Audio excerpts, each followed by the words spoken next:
اللہ ارشاد فرماتا ہے فَصَلِّ لِرَبِّكَ وَانْحَرْ، کہ پس اے حبیب آپ نماز پڑھیے اور نماز پڑھنے کے بعد اللہ کے نام پر قربانی دیجیے۔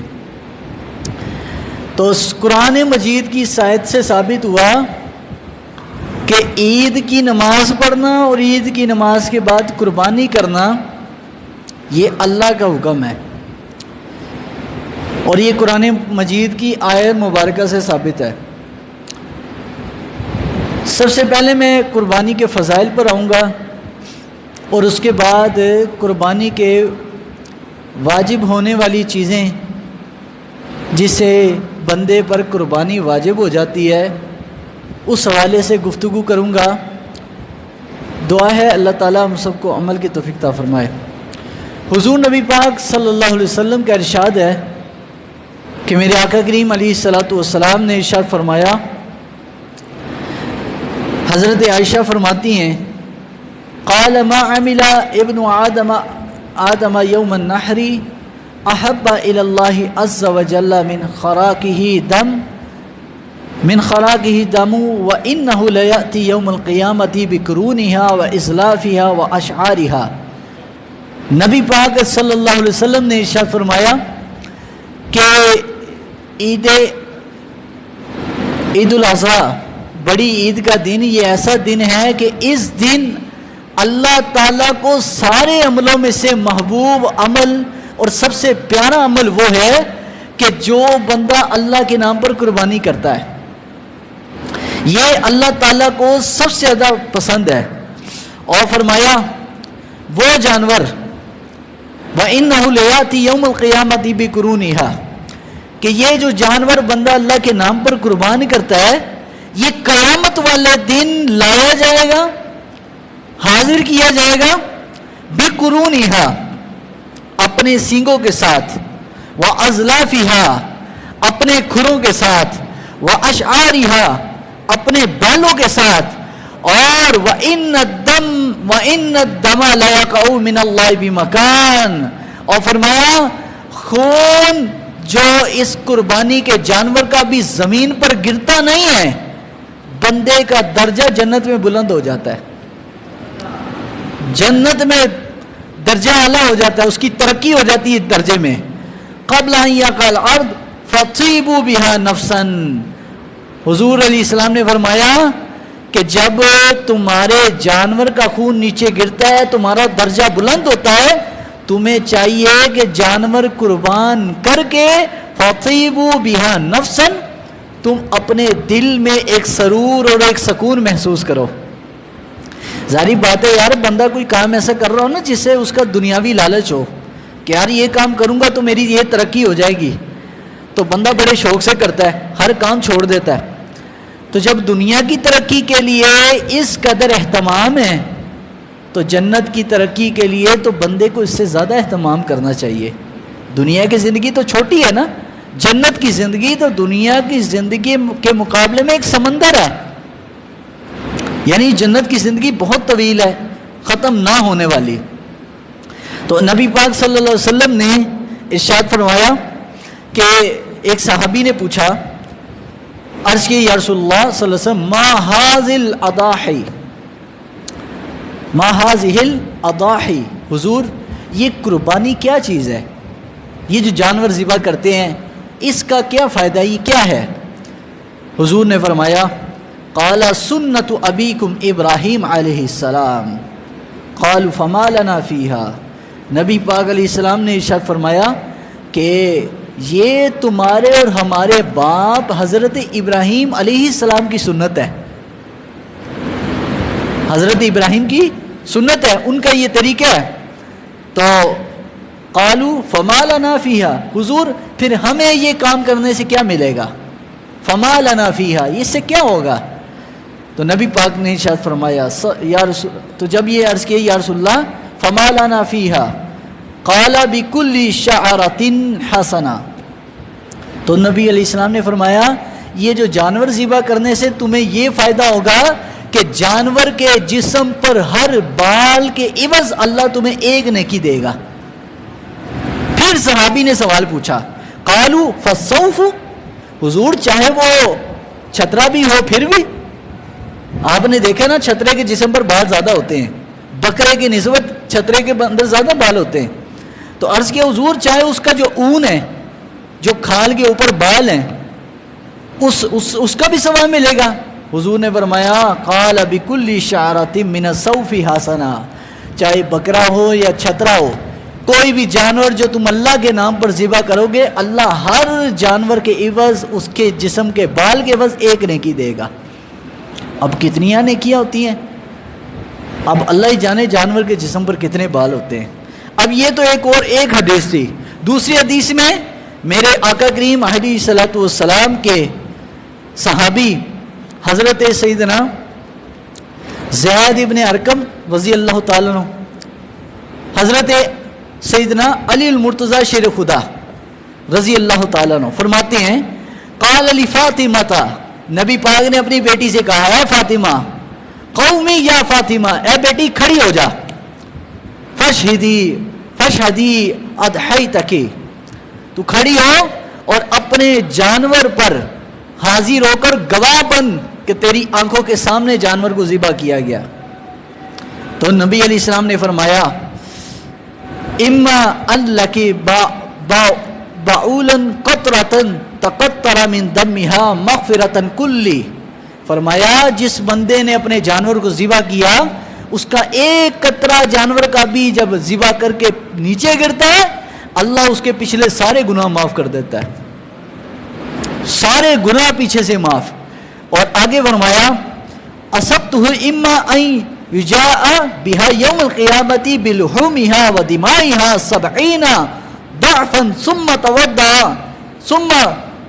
تودع فی میزانک.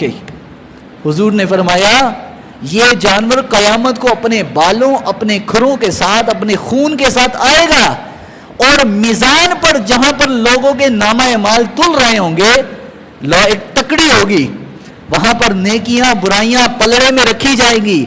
نیکیوں کی بھی شکل ہوگی، برائی کی بھی شکل ہوگی. یہ جو ہم کوئی اچھا کام کرتے ہیں نا، اس کی بھی ایک شکل ہے، یہ کہ عالم مثال میں نظر آتی ہے، دنیا میں نہیں ہے. کوئی بھی اچھا کام ہے یا برا کام ہے، اس کی ایک شکل، ایک صورت بن جاتی ہے. تو اس پلڑے میں، نیکیوں کے پلڑے میں قربانی کرنے والے جانوروں کا خون اور کھر اور اس کی کھال کے سمیت لایا جائے گا، اس کو رکھا جائے گا. اور نبی علیہ السلام نے فرمایا لا کر اس بندے کے نامہ اعمال کے 70 گنا بڑھ کر اللہ تعالیٰ اس جانور کا ثواب اس کے پلڑے میں بھاری کر دے گا. 70 گنا، 70 درجے اس بندے کا ثواب بھی بڑھ جائے گا. اب آپ خود بتائیں، ایک پوری زندگی کے عمل ہے، پوری زندگی کی نیکیاں جو تم نے صبح و شام کی، دن رات میں کی، یہ پوری زندگی پیدا ہونے سے لے کے مرنے تک کے نیکیاں ایک طرف ہیں.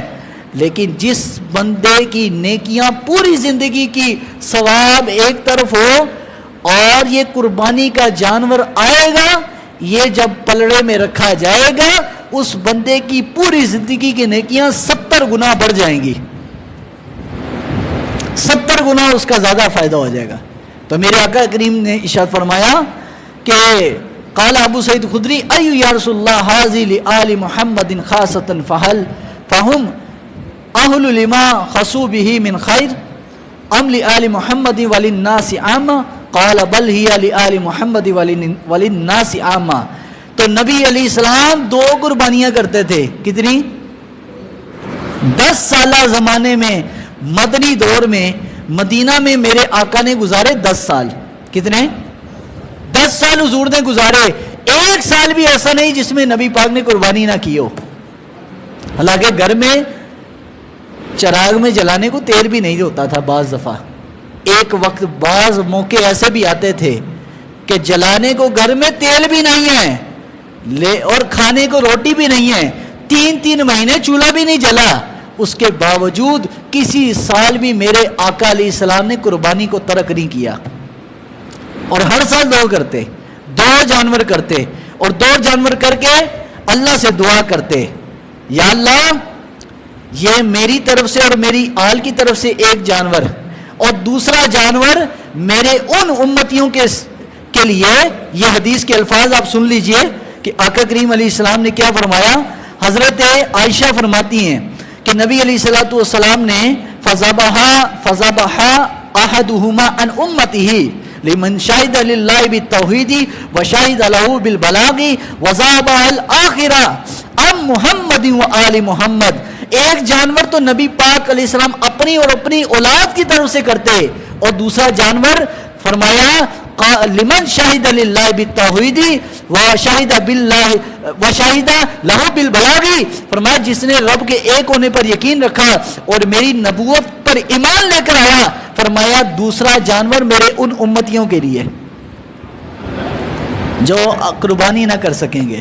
اس حدیث میں تو اس کا ذکر نہیں ہے, لیکن ایک اور حدیث جو میں نے پڑھی تو اس میں حضور نے فرمایا کہ میرے ان امتیوں غریب امتیوں کے لیے ہے کہ جس بندے کے اندر قوت قربانی کی استطاعت نہیں تھی, طاقت نہیں تھی, وہ پوری زندگی نہ کر سکا, فرمایا محمد عربی ان کی طرف سے بھی قربانی کرتا ہے. اس کا مطلب جو ابھی پیدا ہوئے یا جو ہوں گے ان کی طرف سے قربانی کی جا سکتی ہے. کوئی بھی اچھا کام آپ ان کے طرف ثواب کر سکتے ہیں. تو نبی علیہ السلام پوری زندگی یہ کرتے رہے, اور حضور کے بعد حضرت علی بھی 2 قربانیاں کرتے.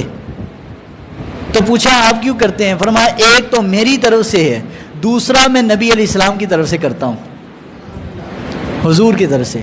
تو قربانی ایک ایسا عمل ہے کہ جو آپ کا ضائع نہیں ہے, اور بلکہ جو حدیث شریف میں آیا کہ نبی علیہ السلام نے فرمایا قال من کان لہ ساعۃ ولم یضحی فلا یقربن مصلنا, فرمایا جس بندے کے پاس قربانی کی طاقت تھی, وہ جانور ذبح کر سکتا تھا, وہ حصہ ڈال سکتا تھا, وہ کوئی بکرا لے سکتا تھا, لیکن اس کے باوجود اس نے قربانی نہ کی, تو فرمایا فلا یقربن مصلنا, فرمایا ہرگز اس کو اجازت نہیں ہے کہ وہ ہماری مسجدوں کے قریب آئے عید کی نماز پڑھنے کے لیے. فرمایا اس کی عید کی نماز کی بھی ضرورت نہیں ہے.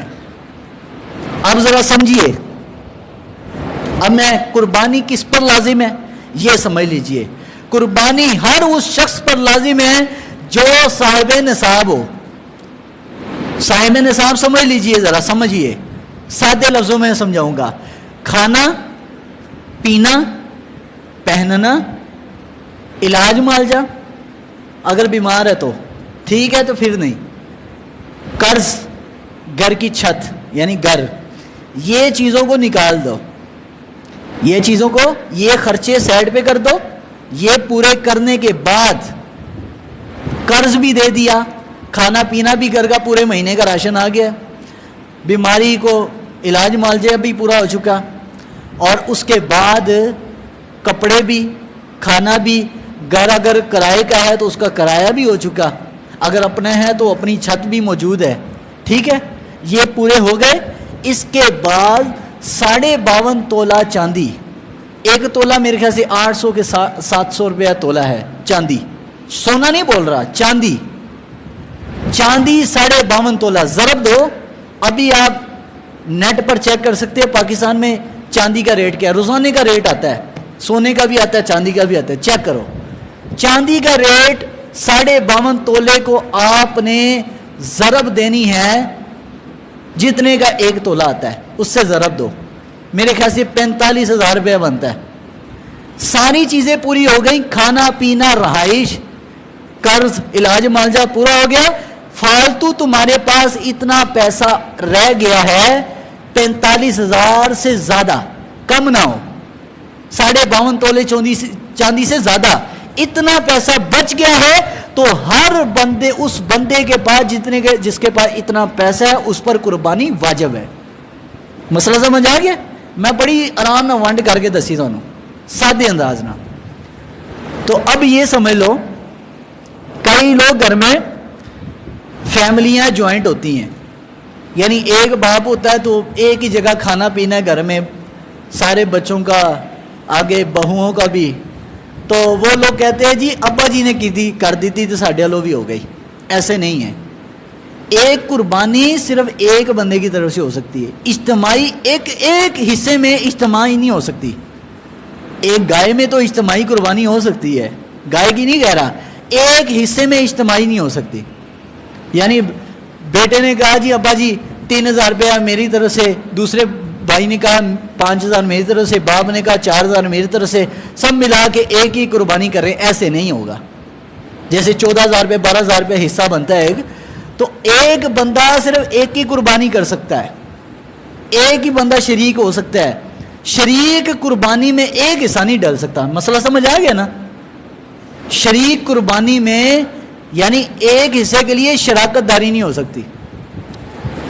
اگر بیٹے کے پاس ہاتھ میں لاکھ روپے کا ٹچ موبائل ہے اور 2 لاکھ 1.5 لاکھ کا گھر میں اے سی لگایا ہوا ہے، 50,000 کی LCD بھی لگائی ہے کمرے میں، اور پھر کہتا ہے نہیں جی ابا جی نے کر دی تھی قربانی. نہ بیٹا، آپ نے خود اپنی قربانی خود کرنی ہے. 14,000 روپے اگر اللہ کے نام پہ خرچ کر دو گے نا تو کم نہیں ہو جاؤ گے. یہ جو مسئلہ ہے زکوٰۃ کا اور قربانی کا تھوڑا سا ملتا ہے. زکوٰۃ کے لیے سال کی شرط ہے، سال کی، یعنی 45,000 روپیہ یا اتنے 52.5 تولے چاندی جتنے پیسے پر سال گزر جائے تو پھر آپ پر زکوٰۃ فرض ہوگی. لیکن قربانی کے لیے سال ہونا شرط بولیے نہیں ہے. آپ کے پاس عید کے تیسرے دن بھی پیسہ آ گیا، قربانی فرض ہو گئی. مسئلہ سمجھ آ گیا؟ ہاں، جس کے پاس نہیں ہے 45,000 روپے سے یا 52.5 تولے چاندی، اتنے پیسے نہیں ہیں، کم ہے تو نہ کرے، اس پر تو شریعت نے پکڑ نہیں کی. لیکن جس پر ہے اس نے قربانی کرنی ہے. یہ مسئلہ سمجھ لیجئے. جس کے پاس پیسہ ہے نا اس پر یہ لازم ہے قربانی.